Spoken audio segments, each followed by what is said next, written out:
दोस्तों नमस्कार। उज्जवल लक्ष्य यूट्यूब चैनल पर मैं नारायण प्रसाद देवांगन आप सभी का हार्दिक अभिनंदन करता हूं।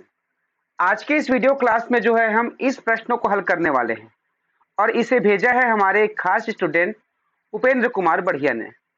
यहाँ पर देख सकते हैं ये जो सवाल है काफी महत्वपूर्ण सवाल है, इसको आपको अवश्य समझना चाहिए। इसमें कहा गया है कि 150 मीटर लंबे तथा 78 मीटर चौड़े एक खेत में 30 मीटर भुजा वाली 12 मीटर गहरी एक वर्गाकार तालाब खोदकर बनाया गया। उसमें निकली मिट्टी को शेष खेत में समान रूप से बिछाने पर खेत की ऊंचाई कितनी बढ़ जाएगी। इसमें 4 ऑप्शन है। तो सबसे पहले बच्चों इस सवाल को समझने का प्रयास करते हैं। क्या कहा गया है? एक खेत है, खेत की जो लंबाई है यहाँ पर देख सकते हैं प्रश्न में दिया गया है वो जो है 150 मीटर लंबा है। कितना लंबा है? 150 मीटर। और इसकी चौड़ाई कितनी है? आप देख सकते हैं यहाँ पर दिया गया है 78 मीटर चौड़ा है। तो यहाँ पर खेत का जो चौड़ाई है उसको लिख दिया 78 मीटर। अब क्या कहा जा रहा है? इस खेत में जो है 30 मीटर भुजा वाली 12 मीटर गहरी एक वर्गाकार तालाब खोदकर बनाया गया है। अर्थात इस खेत के भीतर एक तालाब बनाया गया है जो कि कैसा है? वर्गाकार है। और वर्गाकार है जिसकी भुजा जो है 30 मीटर लंबी है। अर्थात यहाँ से हम इधर नापते हैं, मान लो तो यहाँ से यहाँ तक मान लो अगर 30 मीटर है तो वर्गाकार कैसे होगा? यहाँ तक भी क्या करना पड़ेगा? 30 मीटर लेना पड़ेगा। और इस प्रकार से ये जो तालाब बना, ये जो वर्ग बना, इसकी जो भुजा है 30 मीटर है। और इसको खुदाई किया गया है।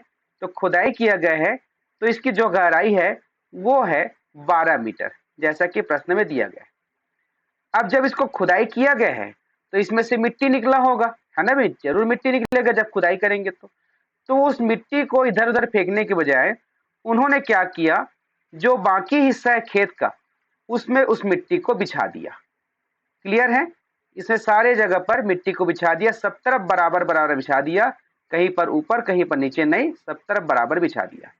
अब चूंकि बाकी जगह पर मिट्टी बिछाया तो पहले जितना इसका ऊंचाई था, जो सतह था, उसमें थोड़ा बहुत तो ऊपर उठा होगा ना भाई, क्योंकि मिट्टी से बिछाया है। तो कितना ऊपर उठा है यही आपको बताना है। ये प्रश्न की प्रकृति है। अब इसको हल कैसे करें? इसमें बेसिक कॉन्सेप्ट क्या है इसको समझने का प्रयास करते हैं।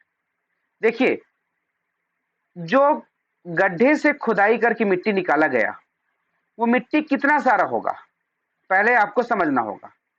तो जब गड्ढे से खुदाई किया जा रहा है जो कि वर्गाकार है, 30 बाई 30 का है, इसमें 12 मीटर गहराई करके मिट्टी निकाला गया, इसका मतलब इस जो घनाभ बना इसके आयतन के बराबर मिट्टी निकला। इसका आयतन क्या हो जाएगा? इसकी लंबाई हो गया 30 मीटर, चौड़ाई हो गया 30 मीटर और ऊंचाई कितना हो गया? ऊंचाई या गहराई करो, ये हो गया 12 मीटर। तो इस प्रकार से 30 तिया 90 और 1 शून्य 900, 900 गुणा 12 तो 12 नियम 108, तो ये हो जाएगा 108, उसके बाद 2 बार शून्य। ठीक है? ये इतना घन मीटर जो है मिट्टी यहां से निकला। ठीक है? किसमें से? गड्ढा से। अब ये जो मिट्टी निकला है इसको यहाँ पर बिछाया गया है। तो जितना बिछाया गया है ये क्या चीज है? ये जगह क्या कहेंगे? ये बचत एरिया का क्या है? क्षेत्रफल है। इस क्षेत्रफल में ये बिछाया गया। क्लियर है? तो सबसे पहले आपको ये जो बचा हुआ हिस्सा है तालाब के बाद का, उसका आपको क्षेत्रफल निकालना होगा। तो क्षेत्रफल आप कैसे निकालेंगे? तो सबसे पहले देख सकते हैं ये बड़ा सा जो आयत है, जो खेत है, इसका क्षेत्रफल पहले निकालना पड़ेगा। तो यहां से लेकर के यहां तक की जो लंबाई कितनी है? 150 मीटर है। और उसके बाद चौड़ाई कितना है? 100 सॉरी इसका चौड़ाई जो है आप देख सकते हैं यहां से यहां तक 78 मीटर है। तो उस खेत का सबसे पहले क्षेत्रफल आप निकालो। तो आखिरी में एक बार शून्य आ जाएगा। 15 8 120, 15 7 105 और 12 कितना हो जाएगा? 117। तो यहां पर देख सकते हैं टोटल 11,700 इसका क्या हुआ? टोटल क्षेत्रफल हुआ। अब ये टोटल क्षेत्रफल हमने निकाला है। अब इस जो बचा हुआ हिस्सा है इसका क्षेत्रफल कैसे निकालेंगे? तो इस हिस्सा का जो वर्गाकार तालाब बनाया गया है इसका क्षेत्रफल निकाल करके इसमें से घटाना होगा।